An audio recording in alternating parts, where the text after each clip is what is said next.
কারণে, রক্তের বোনের দানের কারণে বোন দুই চোখের পানি ছেড়ে দিয়ে কাঁদে আর বলে, দুইটা ভাই আমার অ্যাক্সিডেন্ট করেছে হাসপাতালের বেডে। ওরে আমার দরদে আল্লাহ, আপনার বান্দির দানের বিনিময় আপনি নিজে ডাক্তার হইয়া আপনার ওই দুইটা বান্দার সুস্থ সেবায় কামিয়া দান করে দেন আল্লাহ।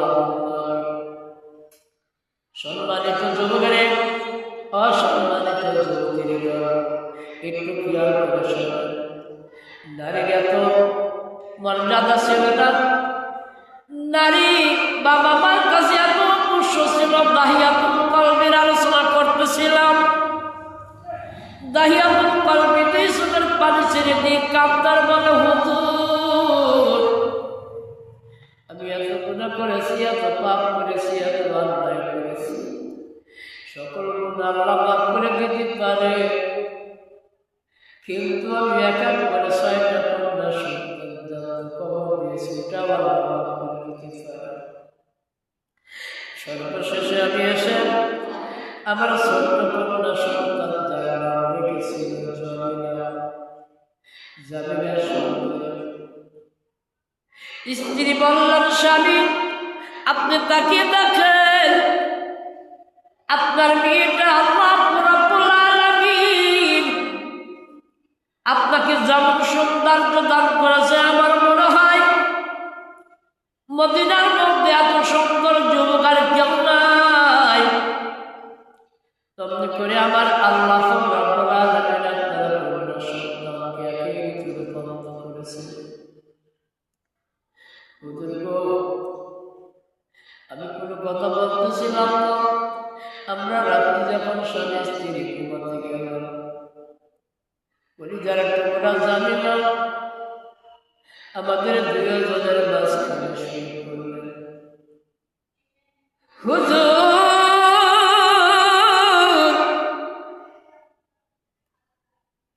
আমার জামিনা আমার দিকে ফিরে আমার গালে চুমা খায় আর বলে, আব্বু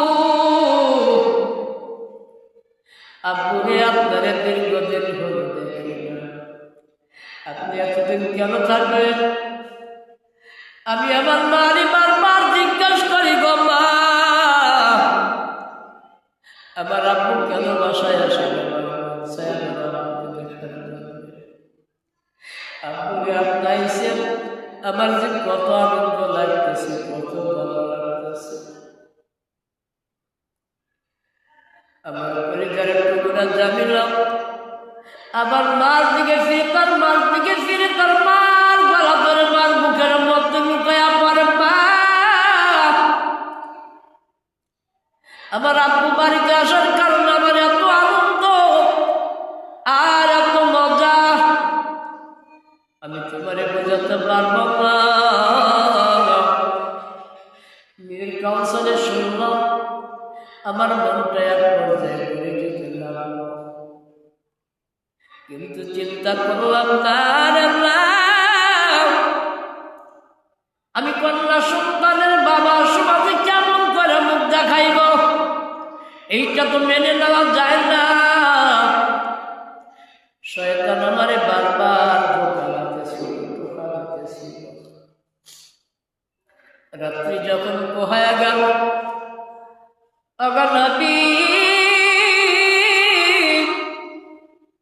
যখন রাত্রি পোহায় গেল, ফজর হয়ে গেল, আমি আমার স্ত্রীর ডাকটা বললাম, বিবি রে আমি দীর্ঘদিন পরে বাসায় এসেছি, আমার কলিজার টুকরা জামিলাকে নিয়ে আমি একটু বেড়াইতে যাব, আমার জামিলাকে সুন্দর করে গোসল করাইবা, সুন্দর পরিবেশনায় তারে খানা খাওয়াইয়া দিবা, সুন্দর করে সাজায়া দিবা, আমার কন্যা জামিলাকে নিয়ে আমি বেড়াইতে যাব। এই বলে আমি বাজারের দিকে চলে গেলাম। বাজার থেকে ফিরে আসার পর তাকে দেখলাম, হুজুর আমার স্ত্রী আমার কন্যা সন্তানকে সুন্দর করে গোসল করা দিয়েছে। শুধু তাই সুন্দর করে শ্বাস স্বীকার করাইছে, আমি যখন বাজার থেকে ফিরলাম আমার কলিজার টুকরা জামিলা আব্বু আব্বু বলে ডাকে আর আমার কাছে চলে আসে, আমাকে জড়ায় ধরে আমার কোলের উপরে উঠিয়া আমার দুই হাত দিয়ে গলা ধরলেন, বুকের সাথে যেন মিশে গেল। আব্বু আব্বু বলে দুইটা চুমাও দিল। হুজুরা তো কিছু করার পর আমি এমন একটা নিষ্ঠুর বাবা, আমার কলিজার টুকরা জমিলার প্রতি আমার একটু দরদ হলো না, দয়া হলো না। হুজুর আমি এত পাপী, আমার মতো নিকৃষ্ট বাবা আর বুঝি মদিনার মুখে কেউ নাই।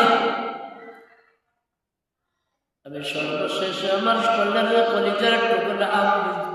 কলিজার টুকরা জামিলাকে নিয়ে, জামিলা সুন্দরীকে নিয়ে খানা খাইতে বসলাম।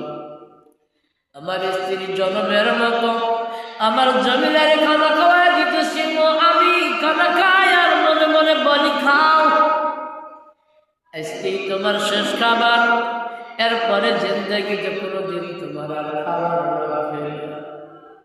হুজুর গো, আমি আমার জমিলার খাবার থেকে নজর দেই আর মনে মনে সিদ্ধান্ত করি কখন জমিলার খাওয়া হয়ে যাবে। নবী গো, আমি যে এত বড় পাপী,